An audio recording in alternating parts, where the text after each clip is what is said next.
How can we swap old behaviours for new behaviours? This is the million-dollar question.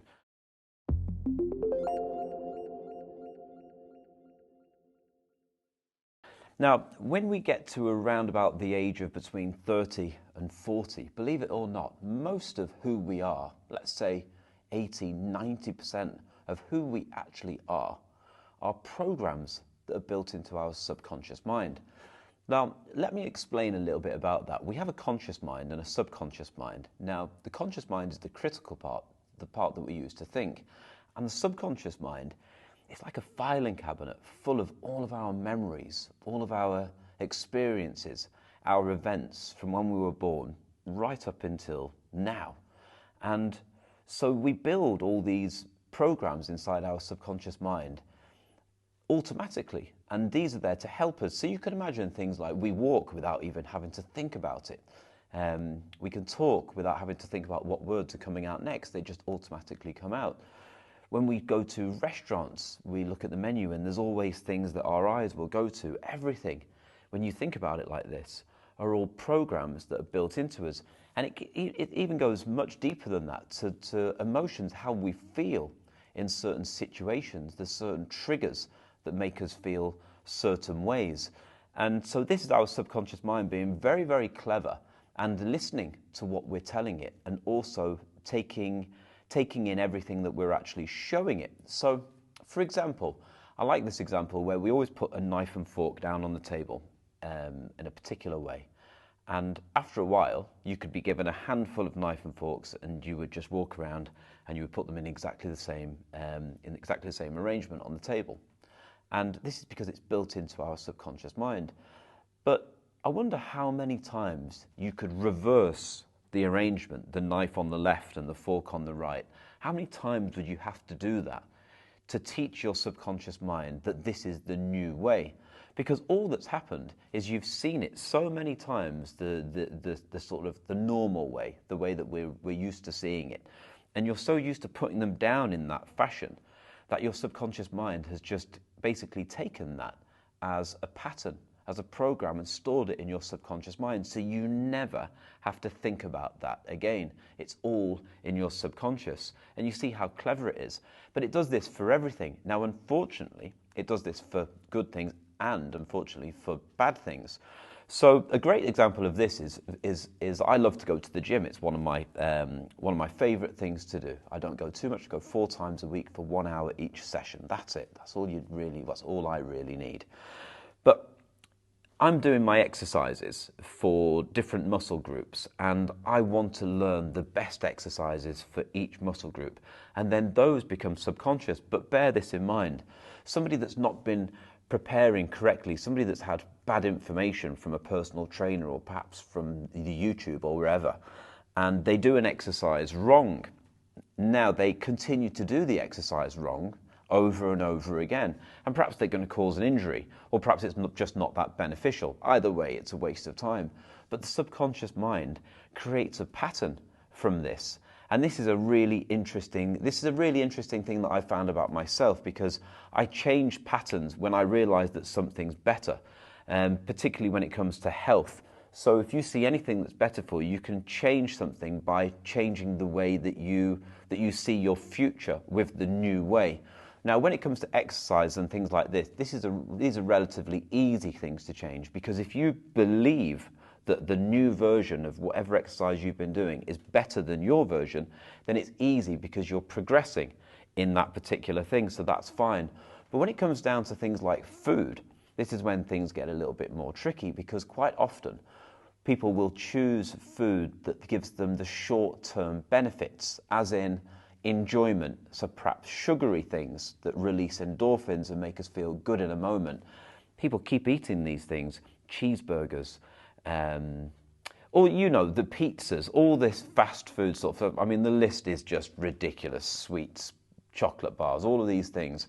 But when people do these things, it creates a pattern.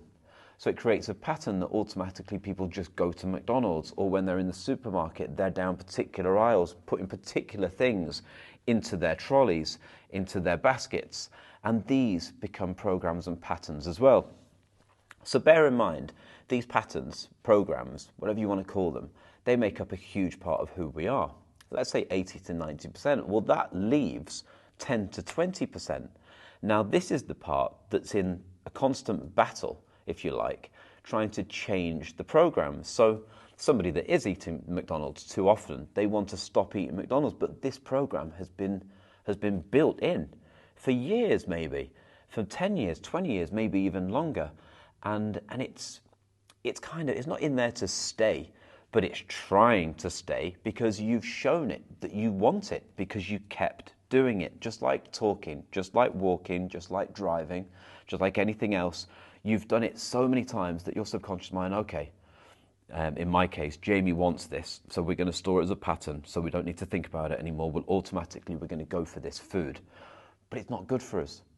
And some of these patterns are bad. Sometimes people, let's say, for example, they swear a lot. And so it just becomes part of who they are. And when they try and stop, it's really difficult because it's automatic. And people say, oh, I smoke and I can't stop, because you've created patterns and triggers and connections in the subconscious mind. So your subconscious mind is trying to constantly help you, but because you've given it bad information, it's not helping you. So you've not helped yourself. And this is the biggest issue when it comes to swapping old behaviors for new behaviors. So the question is, how can we swap old behaviors for new behaviors? Now, going back to the knife and fork, you can use repetition. So whatever it is, you just keep doing whatever it is that you want to change. So let's say, for example, when you go to the supermarket, you always buy the same foods. So in this case, you make a list. You make a list and you do some research and you find out, what are the alternatives? I have this cheeseburger and chips for lunch. What should I have instead? Okay, I can have tuna, jack potato, and salad, for example. So this is your choice. So now you have to constantly just buy that and not buy the other stuff. Just buy that, not buy the other stuff. And repetition really will help you, because the more you do this, the more you create habits, and these habits then take over and these old habits get cancelled out. Now, people might go back to them now and again, but in general, if you keep repetition as part of your life with the new behaviors, then you can actually cancel these old ones out. Now, this is easy for some people, and for some people it's easy with certain things, and other things it's very, very difficult. A very good example is smoking. It's a very, very difficult thing to be able to get rid of. And this surprises me because it's such a bad thing for us, and we know it is. And it's on the cigarette packets. You can't buy a cigarette packet without being told, these are the worst thing ever. You know, it's terrible, but people they just can't seem to stop, because they feel like they're addicted. Perhaps they are addicted. I'm not getting into that. But it's a habit. It's a habit of having something in your fingers, having something in your mouth perhaps, certain times of the day, certain triggers. So these things are more difficult. So some people can. I was very lucky. I used to smoke and I managed to just stop. But I feel like I have good focus for these things. And a lot of people do. So if you can have good focus for these things, it's going to help you when it comes to repetition. It's going to be easier for you to just stop something and see that not doing something is a better version. And when you believe that the better version, when you believe something is a better version, that's when the belief and expectancy comes in, and that's when you can start these changes. But anyway, I'm digressing. Not everybody can do this. So what can you do instead? Now, visualization is a huge thing. So you can visualize yourself. Visualization is basically hypnosis, because when you're visualizing, everything else has disappeared. And hypnosis, this is what it's all about. When you are completely focused on something. Sometimes time stops when you're driving and you go from A to B and you don't remember doing it because you are completely focused and yet your mind was somewhere else. This is hypnosis. It's self-hypnosis. Visualization. So you can visualize yourself waking up. Let's use cigarettes as an example. You visualize yourself waking up in the morning but not having a cigarette. So you picture yourself in the morning waking up. Normally I would sit on the balcony and have a cigarette, but I'm going to sit on the balcony with my coffee and I'm not going to smoke. Okay, imagine me now doing that. The coffee, no ashtray, no cigarettes, perfect. Feel how good that can feel. Breathing in the fresh air, no bad smells, no problems, everything great. That feels good. Finish the coffee, don't need it, don't miss it. Actually happy that I've not had one. Feel good. Breathing, feeling everything, just feeling better already. Just knowing that the future is going to be healthier. And then perhaps the first break of the day where there's another cup of tea and a cigarette, perhaps picture that. Then go back and picture breakfast again. Then picture the break again. Then go to lunchtime. Then go to dinner time. Then go to when you're on the phone or when you're in the car or when you're on the breaks in work or when you're with a particular friend or when you're outside the bar, and you go round and round and round. And this is what we call rehearsing life. So we're rehearsing what we're going to do as opposed to what we normally do. Now, visualization is amazing. You can use this to cancel the way you feel about things in the past. So you can go back to a time when you were first given a cigarette, let's say, and you can imagine going back to that time. Instead of taking it, you say no. So you can start from the beginning. You don't have to visualize every single time that you've ever smoked, or every single time you put a knife and fork down, or every single time you've gone for a cheeseburger instead of a salad.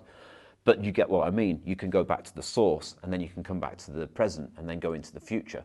So when you do this, you're retraining your mind, and you're telling it, this is what we're doing, because this is better. This is what we're doing because this is a better version.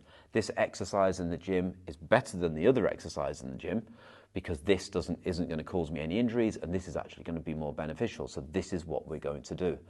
I'm not going to have any more cheeseburgers or pizzas because I'm going to change for the worse. I'm going to get fat. I'm going to become ill. So instead, I'm going to choose whatever it is, chicken, jacket potato, chicken and rice, whatever. I mean, steak and new potatoes, whatever it may be, whatever the better option is, whatever you want to change the old behavior to the new behavior, you visualize yourself doing the new behavior over and over and over again, but then set yourself up to win, as in don't have the temptations around. So if you're trying to stop smoking, you don't have cigarettes in front of you. Some people say that it's a good idea to have them there because it's the real test, but you have to try.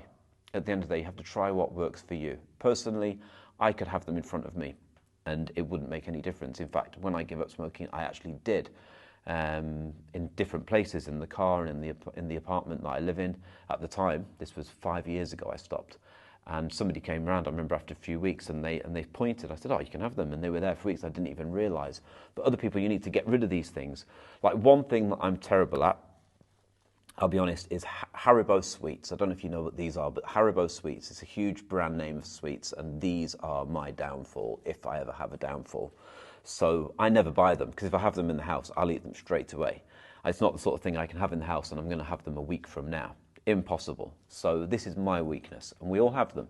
So for me, I just don't buy them. If I'm going to have a treat night, I'll buy one packet, or I might buy two, mix them up, eat half, so that's one packet, and throw the rest away. If there's somebody else there, I'll give them to them. But this is the way my mind works. But we're all different. So we've got repetition. So you're cancelling out the old behaviours by repeating the new behaviours. We've got visualisation, picturing yourself doing the new behaviours over and over and over and over again. And it tells your subconscious mind what you want to do. Next, we've got meditation and hypnotherapy. So meditation is, you can say visualization is all part of this as well, where you completely let go and just focus on, it could focus on your breathing, for example, and just allow all of your thoughts to disappear. And when you do this, you give your subconscious mind a break, because your mind's constantly working, but you give it a break while you're awake, not when you're sleeping, because you're wide awake, you're just focused. So meditation is great for this because it gives you clarity, just allows you to connect your mind to your heart, and it allows you to make better decisions. It's almost like a restart and a recharge of your system. So this is great. Hypnotherapy by yourself, meditation, self-hypnosis, visualization, affirmations. These are obviously brilliant. Affirmations. I will not eat unhealthy food anymore. I will not eat unhealthy food anymore. Believe it, think it, understand it, acknowledge it, make it real, and it will happen. But this is, again, lots of repetition. Hypnotherapy. Now, hypnotherapy is wonderful because hypnotherapy is direct. and it cuts off your conscious mind. Now, the conscious mind is the thing that's in a constant battle to stop changes in the subconscious mind. So what better thing can you do than putting that security guard out of the way or asleep, and then you can go into the subconscious mind and simply make the changes. And so this is the most direct thing. I mean, maybe this isn't the best example, but I quite like this example. Where I live on an island, and the furthest point from one end to the other is around about 1 hour. Now, to get to the other side, I can walk. It's going to take me a long time because it's 1 hour in a car, by the way. So it's going to take me a long time. It's, let's say, 80 kilometers, 50 miles, say, a guess. So it's going to take a long time. But I could do it. I can do it. And sometimes people prefer to do it because you're doing it by yourself. It's more rewarding, perhaps, for some people. So this is you could compare to repetition. You could go on a bicycle. So this perhaps you could link it with visualization. So you're getting there a bit quicker, but it's still a lot of effort. Or you could just go there in an aeroplane or a car or something that's really quick. A car quick enough, but an aeroplane instant. This is hypnotherapy. So these are the differences, because hypnotherapy, you literally can just change things instantly. Hypnotherapists out there, friends of mine, will always say, no, it can't be instant. It has to be a few sessions. It has to be this. It has to be that. It doesn't. It can be instant. So hypnotherapy is the most direct. Hypnotherapy is the jet from one end of the island to the other. And the other ways will get you there. So this is the difference. Because people always say, oh, no, you need this. And it's like, well, no, you can try everything. Because visualization is free. Affirmations are free. Repetition is free. Meditation is free. Hypnotherapy, you can do self-hypnosis yourself, so that's free. But if you need the extra help, if you need a taxi driver to drive your car from one end to the other, so what? You just do it. Because you need to get to the other side. You need to change those old behaviours. And you know something, this is very popular now. There's so many things that are being repeated everywhere, and I'm repeating them because they just make so much sense. But if you don't make a change, nothing is going to change. Now that's terrifying when you think about it. So if you don't change anything now, in 5 years, everything will be the same. Now, if you are 100% happy with your health, your finances, your personal life, your working life, everything, then brilliant. Send me some advice, because you don't need to make any changes, but there's something there in that list, and the bigger lists as well, that you are not 100% happy with. If you're honest with yourself and say, you know, I shouldn't really do that, for whatever reason, maybe towards your health, maybe other people's health, whatever it may be, then you need to change it. So you need to find a way of changing it, and that's my list on how you can change these things. And seek support. See what people are doing around you. It's always better when you're trying to stop something, particularly smoking, if you've got a team partner or somebody you can message, someone you can speak with. So this is really good. Now, on my website, newmindsethypnotherapy.com, we have a whole collection of audios, and this is where you would be paying a taxi driver to take you from one side to the other, but not as much as you think. Now, we've got loads of audios there for loads of things that can change your behaviours. And of course, we have the wonderful All Access Pass, which does exactly what it says on the tin. So check that out. Click the link below. People all over the world are using these audios now to help themselves, but people all over the world are also using visualization, affirmations, self-meditation, self-hypnosis, repetition as well. So explore everything and find your way to get to the other side of the island, where all those new behaviours are waiting for you. So from myself and all of us here at New Mindset Hypnotherapy, hope you have a fantastic day, and thank you so much for watching.